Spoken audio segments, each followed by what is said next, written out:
Assalamualaikum, salam sejahtera.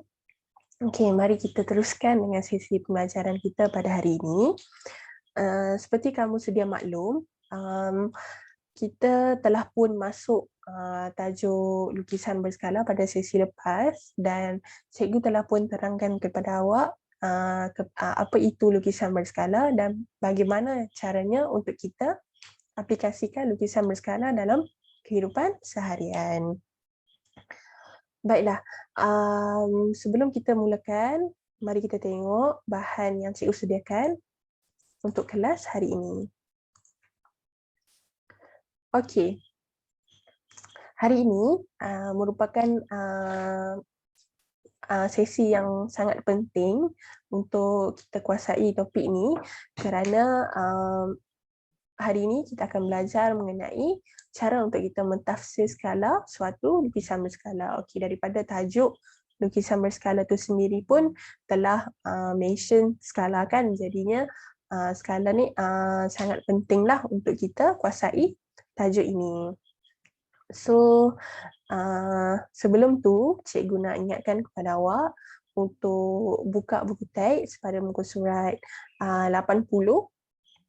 So, hari ini kita akan cover pembelajaran untuk muka surat 80, 89, maafkan cikgu, 89, 90 dan 91.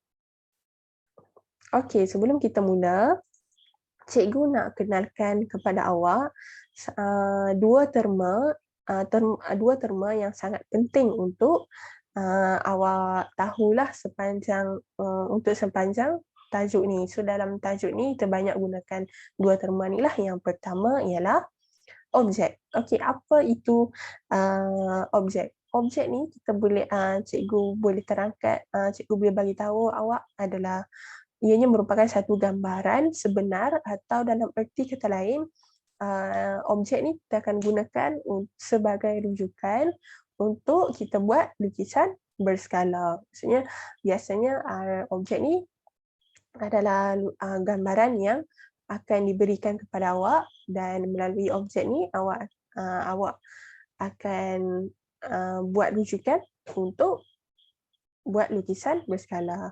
So daripada objek ni, seperti cikgu cakap tadi, ianya merupakan satu rujukan kan untuk buat lukisan berskala. So terma yang kedua yang penting untuk tajuk ini adalah lukisan berskala tu sendiri.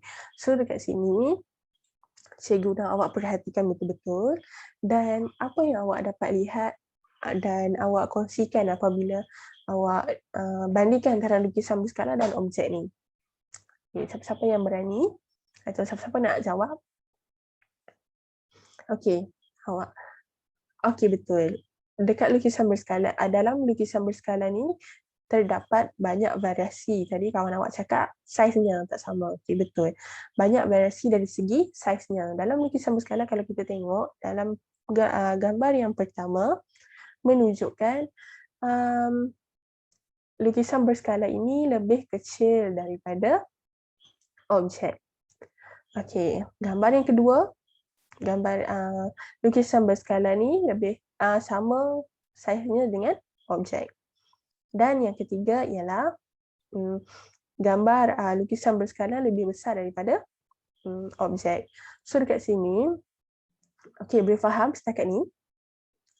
Okey, dekat sini cikgu dah mudahkan dengan cara cikgu dah letak warna-warna macam ni kan. Dekat awak ada warna hijau dan warna kuning. Warna hijau adalah objek, warna kuning adalah lukisan berskala. Tetapi nanti tak adalah dengan mudahnya dia nak dalam peperiksaan nak tolong warnakan pula dekat awak. Maksudnya dekat sini awak kena tahu sekiranya dekat label atau label setiap gambaran tu sekiranya ada tanda prime, ada tanda sikit tu macam dekat sini yang warna kuning ni semua kan ada tanda prime kan. Okey, kalau ada tanda prime ni maksudnya ianya adalah lukisan berskala. Kalau tak ada tanda prime, kosong je kan.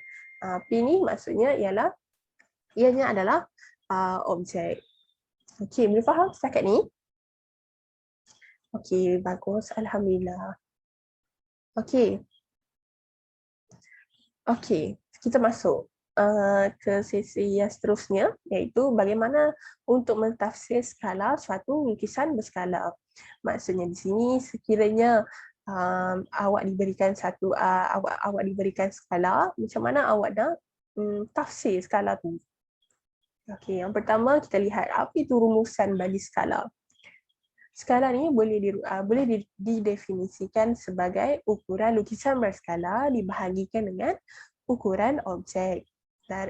Dalam erti kata lain, skala ni adalah ukuran lukisan dibahagikan dengan ukuran sebenar. So sekiranya ukuran lukisan berskalanya 5 dan ukuran objeknya 10, skalanya akan menjadi 5/10. Okey. Penafsiran skala ni ianya sangat berkait rapat dengan nisbah dan rumusan ini boleh ditulis dalam bentuk nisbah juga. Dan menjadi ukuran lukisan berskala nisbah ukuran objek. Okey, kat sini ada macam awak boleh akan ada confused dan awak boleh buat kesilapan lah di dalam peperiksaan kan. Okey, kalau nak senang ingat, cikgu sediakan rumusan LO. So L adalah ukuran lukisan berskala dan O adalah ukuran objek. Ingat dalam kepala LO, LO, LO. So senanglah dekat sini awak boleh ingat dah apa itu nisbah untuk skala. LO ukuran untuk lukisan, nisbah ukuran untuk objek. Okey, senang kan? Okey. Okey, secara amnya, macam cikgu mention tadi, kita boleh gunakan skala dalam bentuk nisbah di dalam tajuk ni. Okey, sebelum cikgu masuk ke 1/n ni, cikgu nak bagi satu contoh lah dekat awak. Sekiranya lukisan berskalanya tadi cikgu cakap 10 dan ukuran objeknya 5, so dia akan jadi 10 nisbah 5 kan. Tapi dalam tajuk ni kita tak ada lah mention dekat awak macam tu 10 nisbah 5. Kita akan mention dalam bentuk 1 nisbah n. Okey. Jangan confuse 10 nisbah 5 dan 1 nisbah n ni boleh jadi benda yang sama. Macam mana nak jadikan ianya sama? Awak kena kecilkanlah 10 tu jadi 1. Okey, jangan risau, awak mungkin tak dapat bayangkan nanti dalam latihan pengukuhan kita akan tengok ya. Macam mana kita nak kecilkan tu. Okey, n ni adalah integer positif atau pecahan. So integer positif atau pecahan ni awak telah pun diperkenalkan lah daripada sekolah rendah pun dah ada kan. So integer positif dan pecahan ni apa-apa nombor bermula daripada 0 dan ke atas. Tetapi perlu diingatkan dalam tajuk ni kita tak adalah guna kosong. Okay? So kita akan bermula daripada 0.1 dan ke atas. So secara rumusannya, skala ni adalah ukuran lukisan berskala dibahagikan dengan ukuran objek dan disamakan dengan 1/n. Okey, macam mana kita nak tafsirkan n ni? Since cikgu dah cakap tadi, n ni adalah integer positif atau pecahan, jadinya kita dapat lihat n ni kita boleh dibahagikan kepada 3 kategori. Yang pertama, n kurang daripada 1. So n kurang daripada 1 ni macam mana? Value apa? Okay. So ini awak gunakan ilmu yang sedia ada. Okay. N kurang daripada 1 ialah nombor apa? Okay, bagus. Okay, bagus. Okay, so betul lah jawapan awak tu. N kurang daripada 1 adalah nombor, apa-apa nombor start daripada 0.1 hingga 0.9. Okey, sekiranya N ni 0.5. Okay, kita letak N 0.5 dalam ni kan, maksudnya akan jadi 1 nisbah 0.5. So macam mana saiznya? Macam mana saiz lukisan berskala tu? 1 nisbah 0.5. Okey. Saiz lukisan berskala akan menjadi lebih besar daripada saiz objek. Macam mana tu? Okey, awak letakkan 0.5 dekat sini kan. 0.5 tu adalah um, adalah mewakili ukuran objek dan satu adalah ukuran lukisan kan. So objek 0.5, lukisan adalah 1. So dekat sini awak boleh dapat lihat kan saiz lukisan berskala 1 lebih besar daripada saiz objek 0.5. So dekat sini cikgu ada bagi contoh. Yang kiri ni adalah saiz lukisan berskala dan yang kanan ni adalah saiz maafkan cikgu. Yang kiri ni adalah saiz objek dan yang kanan ni adalah saiz lukisan berskala. Okey. Yang kedua, n sama dengan 1. N sama dengan 1 ni paling senang lah sebab value-nya sama, 1 dan 1. So 1 dan 1 value-nya sama. Bila kita masukkan dalam ni kan, 1 nisbah 1. So maksudnya dekat sini saiz lukisan berskala sama dengan saiz objek. Dan yang terakhir, n lebih daripada 1. Maksudnya apa-apa nombor bermula daripada 1 dan ke atas. So dekat sini contohnya kalau cikgu gemar, cikgu nak ambil nombor 5 lah. Okay, so maksudnya dekat sini 1 nisbah 5. Apa jadi dengan saiz lukisan berskala? So saiz lukisan berskala lebih kecil daripada saiz objek. So kalau kita tengok kat sini kan 1 nisbah 5. 5 ni kan objek. So objek lagi besar daripada lukisan berskala. So sama jugalah saiz lukisan berskala lebih kecil daripada saiz objek. Saiz objek lebih besar daripada saiz lukisan berskala. Cikgu ada sediakan contoh lah dekat sini. Macam mana awak nak tafsirkan? Kalau dia bagi dekat awak 1 nisbah 1/2. Okay, 1/2 ni objek. 1 ni lukisan. So dia akan jadi saiz lukisan berskala lukisan berskala besar 2 kali ganda daripada saiz objek. Atau awak juga boleh cakap saiz objek adalah separuh daripada saiz lukisan berskala. Okey, yang ni senang. Saiz lukisan berskala sama dengan saiz objek. Dan yang last sekali, kalau contohnya misalnya dia bagi kat awak 1 nisbah 2, so saiz lukisan berskala separuh daripada saiz objek atau saiz objek 2 kali ganda daripada saiz lukisan berskala.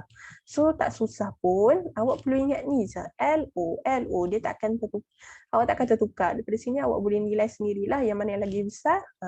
So kesimpulannya pun akan follow yang mana yang lagi besar atau yang mana yang lagi kecil. Okey? Okey, bagus. Okey, kita masuk kepada latihan pengukuhan. Okey, awak boleh tengok ini dalam buku teks awak. Okey, kita tengok ini rajah. Okey, kita tengok rajah-rajah di bawah ni. Ada objek, ada rajah.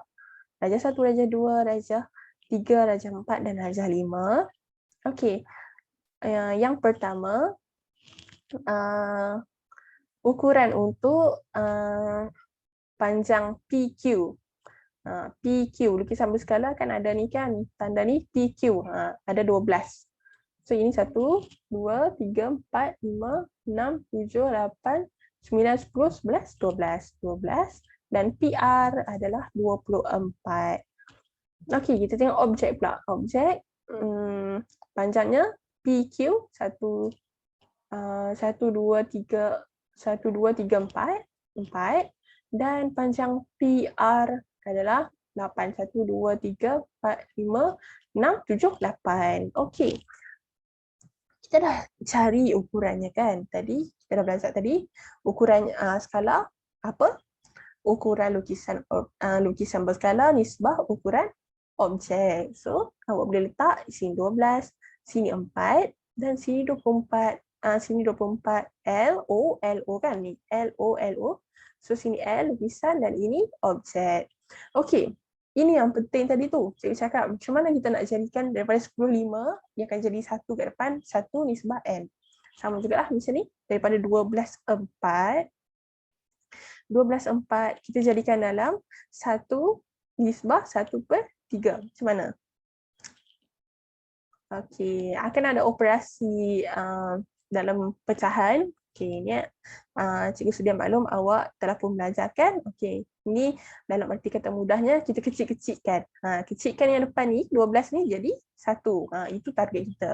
Target kita nak kecilkan yang depan tu 12 jadi 1 atau kita nak kecilkan L ukuran lukisan berskala menjadi 1.